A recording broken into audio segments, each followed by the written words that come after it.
The news of HR is always changing, always fun, John. And I've got a few stories to share today.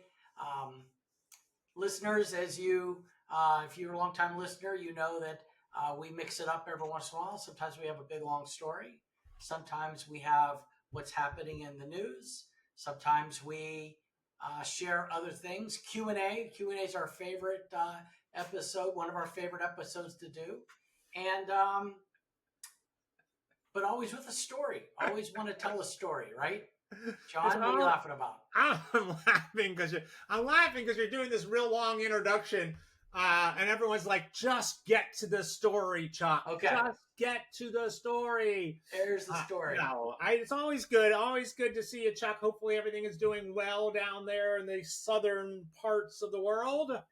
Yes, everything's great, and at least while HR is still in existence, which I'm a little like, okay, AI is really moving along, Yeah. and today's in the news story has to deal with Workday, which is a which is a giant HR platform. You have ADP, you have Ultimate Kronos, but Workday is like the big one. A lot of big companies have it.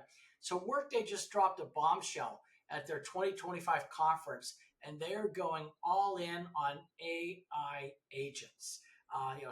Software employees, John, Oh, that can interesting. do everything from manage HR cases to build performance review plans. They've launched something called Workday Illuminate, um, Uh-oh. and they've built an agent developer platform, and they're acquiring this new AI startup called Santa for 1.1 Woo. billion. That's a Um, big bet. That it is a is a big lot. bet. That's a lot of money being thrown in there. How are they going? That's going to be a lot of money for them to make back. It is, and they've gone up even another level to build some more credibility in that they've teamed up with Microsoft to integrate these agents directly into Copilot Oh, and interesting. Azure. I don't know what Azure is. Azure. I know of it. I don't know. I'm trying to think of where I've heard it before. I don't remember, but I'm sure it's a software program out there. So Yeah. And they're calling it the Agent System of Record, the ASOR. And but you're about to start managing agents, basically like you manage humans. So I mean, we know Workday is going through a big bias class action lawsuit, and I know you talk about this type of stuff all the time about AI bias in hiring.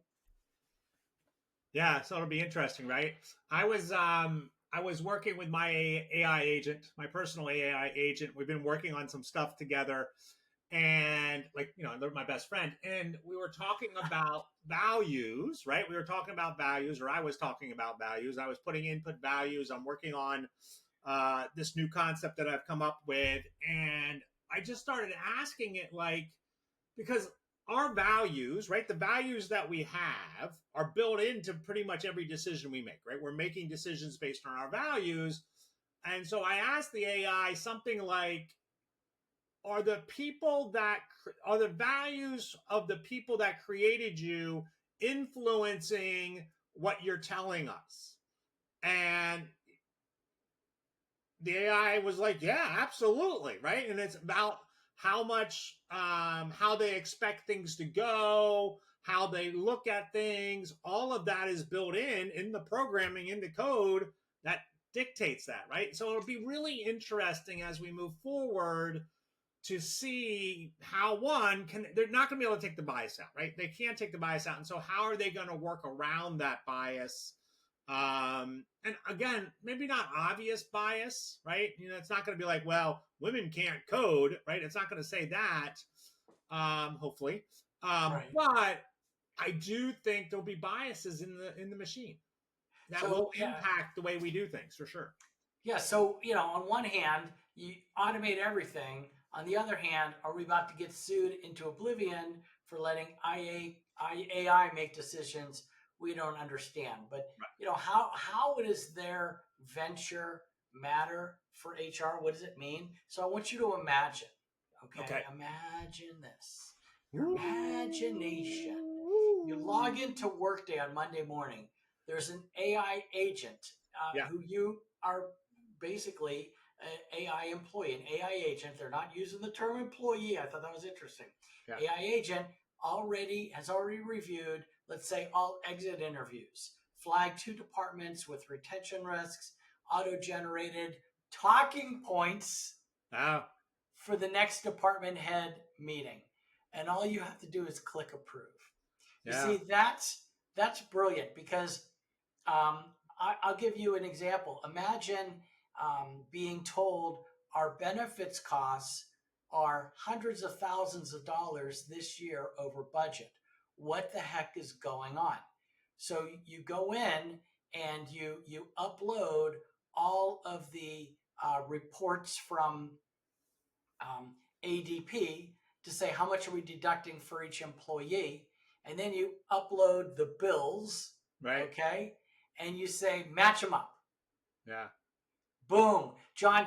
I used to know someone that was their job to just match up bills like this for companies. They had a big software program, algorithm type of thing. Now, boom, done. Then tell me, based on my report from September 2024 to September 2025, why are our benefits higher? I know we have a participation increase. Where's the participation increase? What's driving that? Boom. Okay. Yeah. I actually hand did that for a while this past couple last week. And then I thought, wait a second, I'm almost done doing it hand wise. I'm just Yeah. going to dump it in the AI and see what it comes up with. And it was spot on. It followed my lead and it took it further, sliced and diced it. So imagine these agents are able to Yeah. do that. Maybe also recommending who not to rehire based on maybe, like you said, like a bias thing called the sentiment Right. model, trained on emails and they're trained on calendar invites. And you didn't know it was doing that, exactly how it's coming up with its answers. That's where it's blurry. Yeah. Yeah. And I think, I mean, again, we're going to have to use it and figure out all that stuff and how do we use it. And again, I think what will happen is people will use it. People are using it. Everyone's using it. And it'll be interesting, the legal cases, right? So are they going to be like, well, the AI agent do it, right? And so one of the things we preach in our classes is like, you need to know, like you're making that decision, right? You need to know the laws, you need to know the regulations. And is it making those decisions correctly? And if Yeah. not, right? And if it is biased or you're getting sued, I don't think you'll be able to turn and go, well, that's the AI, right? It's not like it's like turning to, well, that was Google or that was the computer. And I don't think they're going to let you do that, right? And so I Yeah. think employment lawyers, I think reading this material, understanding it is going to be critical going forward. Yeah, and a punchline to wrap this all up is, hey, you're an HR leader. If your AI agent, who's your coworker in a way, Yeah. recommends someone for termination, are you responsible if you follow through on that? Are Yeah. you, or do we blame AI? Yeah. I don't know. I think it's you, obviously, at this juncture, but going forward, who knows, 5, 10, 20 years, there's something they call that event horizon where we're going to be, Yeah. But that's, yeah. we're in that next level, and Yeah. we may not have even known it. So Yeah. stay tuned. Yeah. It'll be interesting. It's an interesting story. Thank you for bringing that to us. I have a story. I have two stories kind of meld together, so I'm going to do both of them. Yeah. I don't know if you were aware. I just read this. Just came out today that Starbucks is cutting hundreds more corporate jobs and closing stores. Okay, I saw it pop up on my phone, but I did not read. Yeah, So so they're tell me laying more. off 900 more corporate workers. That's a lot, right? Even though, It's I mean, a I know lot. Starbucks is gigantic. And they're doing it, right? They're doing it to put more money into the stores that are successful in doing it. And they do have a brand image problem. but I wanted to go into, there was a paragraph here. Until recently, many large companies have been able to pair their workforce without resorting to layoffs, relying on retirement, opting not to fill roles when workers leave for other jobs. That natural attrition is slowing down because more workers, hamstrung by declining job openings and spooked by the fears of an economic turndown, are staying put. Yeah. And so what's happening, I think, in a lot of organizations is, and this is something, who was I talking about this with? I was talking to somebody, I forgot who it was, but they were saying that because the economy is, what's the word?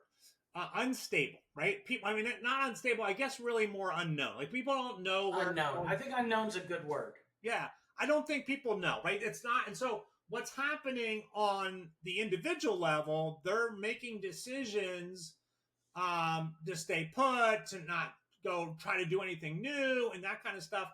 And organizations are also doing that as well, right? They're like, well, we shouldn't hire anybody because we don't know what it's going to be like 3 months from now, 6 months from now, a year from now. And so I was reading this other article that was from the Human Resources Director magazine, and it says talent retention has emerged as the top priority for HR leaders this year amid costly recruiting and onboarding process, according to a new report. From Gallagher's U.S. Workforce Trends report revealed that retaining talent is a top priority for 59% of HR leaders.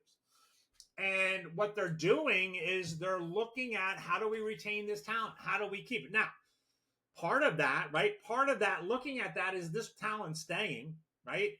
But I think they're thinking about, okay, we have this talent that's staying around, but are they performing at the highest levels? Mm-hmm. And so now what they're doing is they're putting more priority on retention, right? So 65% of employers experience turnover rates of 10% or higher.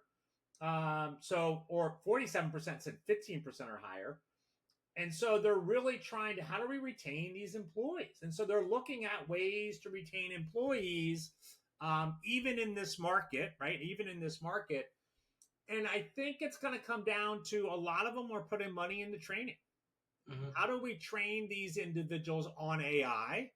How do we train these individuals on leadership? How do we train these leaders on the emotional intelligence skills? And it's going to be fascinating to me to see how all of that plays out, right? And so what's going to happen and that kind of stuff. I'm still fascinated by what's going to happen, right? Because they're saying that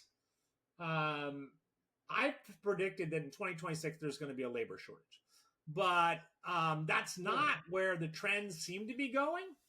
But so it'll be interesting to kind of see how that plays out over the long term. Unemployment is creeping up, right? It's slowly creeping up. We know companies are laying off. In our area, the federal workforce is, just kind of gone. And so it's impacting everything. Yeah. It is interesting that you brought up, as far as the good employees, the aggressive, good, maybe employees, solid performers are leaving for something better, or they're confident to do so.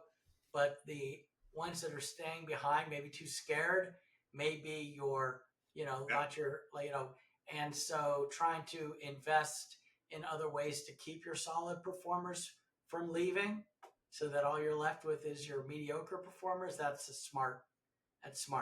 Yeah, right. And so kind of making sure that you have a high level of individuals, training them, getting them up to that level, keeping them engaged. I think that's going to be important over there. And also creating confidence in your employment, like having people feel confidence. Because I think what happens when somebody like Starbucks or Walmart or Costco, like these big, gigantic companies, lay off people, the people, your employees in their companies, are like, "Ooh, could that happen here? Should I be worried?" And we're hearing, oh gosh, I don't know if I told you this, Chuck. So we were downtown in our little town here, right? And so we're in our little town, and we were talking to a business owner, and we were just talking about the economy, what was going on, and she basically said that a lot of the small businesses in our town are struggling in this economy. And how do they get better, and how do they do? Now, some other ones are thriving, right? But overall, and so I think there's going to be this. It'll be interesting what happens in terms of employment, right? And so, will people be losing their jobs? Will these small businesses be closing? Will big businesses try to hire more people? I just don't know. Yeah. And so, and there's a lot of predictions out there, of course, but I haven't heard anything like, yep, that makes sense to me. So, well, one thing I do know, John. Yeah. One thing I do know, when HR is involved, no, when HR, and I'm trying to find a transition here, when HR investigates fairly, okay? So this is a common theme in many of our podcasts, and we've been doing this 3-ish years. Yeah. We have talked about economies and changes and job stats and all that stuff. But one thing that hasn't changed is when HR investigates fairly and wins. And they will, there's a better chance of them winning a lawsuit. So this is called the Nucor discrimination case. Just hit the wires this past week. There were two employees, Rod Warren and Eric Booker. There were two black employees at this place called the Nucor Steel Plant in Arkansas. Folks, anyone out there working in Nucor Steel out there near Arkansas? So both of these guys filed lawsuits claiming race discrimination and retaliation. Rod was accused by a coworker of using a racial slur. So Rod was accused. Rod's a black African-American employee. He was accused of using a racial slur. And during the investigation, although the claim was not proven, Rod got heated. He got aggressive. He argued, and he got argumentative. His aggressive reaction led to a last chance agreement, and he had to go to anger management training. But then another conflict happens, and he's fired. Eric, once again, these are two black African American men, right? Eric, he witnesses a supervisor jokingly call himself. So it gets confusing. The supervisor called himself a slave driver while mimicking a whip.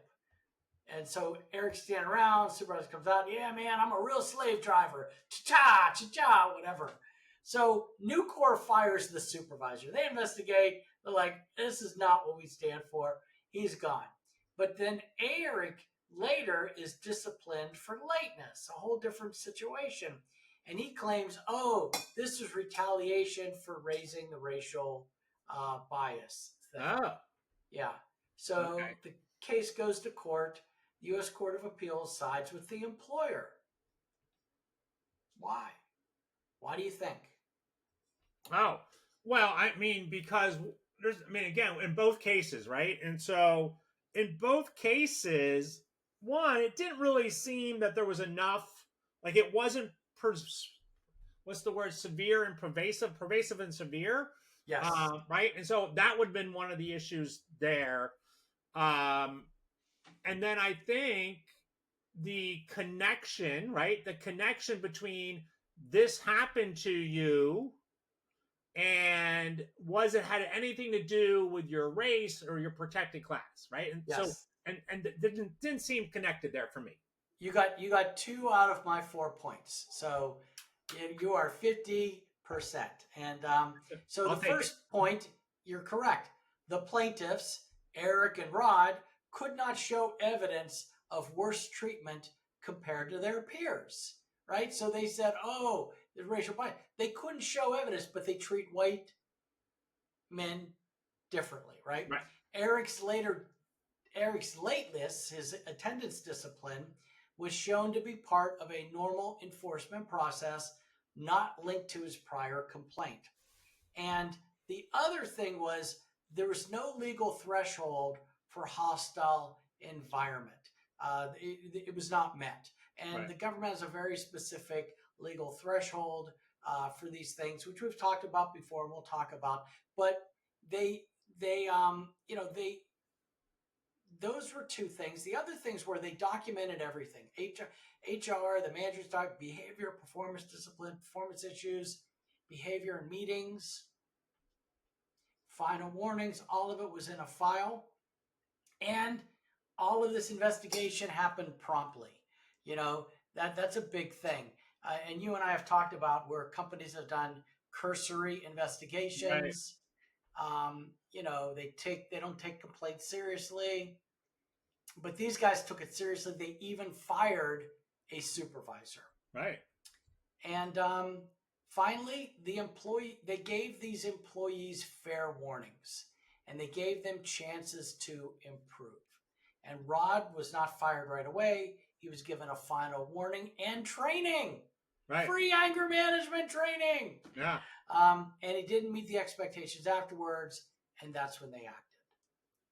So Yeah. that's it. Yeah, I mean, it's a good story, and I love that because we're usually right. I mean, let's face it. Most of the times on the podcast, we're like, the company did this wrong, the company did this wrong, the employer did this wrong, the employer did this wrong. So I love that you had a story where the employer got it right, right? The yeah, employer got it right, and again, documentation, follow through, immediacy, right? All of those things are incredibly important to do. We know that in HR, but sometimes there's all this other stuff swirling around and we just need to focus, get to it. yeah. We don't, folks. I know you don't want to get involved sometimes, but HR does not win by ignoring complaints. Investigate it quickly, document clearly, treat everyone consistently. This place, Nucor Steel, was not a perfect workplace, but it was a responsible one. And that made all the difference. Yeah, that's great. Well, this has been a great episode. I love these short stories, kind of hot topics. I don't think any of these were like, oh, real hot, but real good stories. And thank you for sharing those two stories with us. So I think it's time we get out of here and, head over to the Sunset Cabana and have maybe a drink or two. I love it. See you next week. All right. See ya.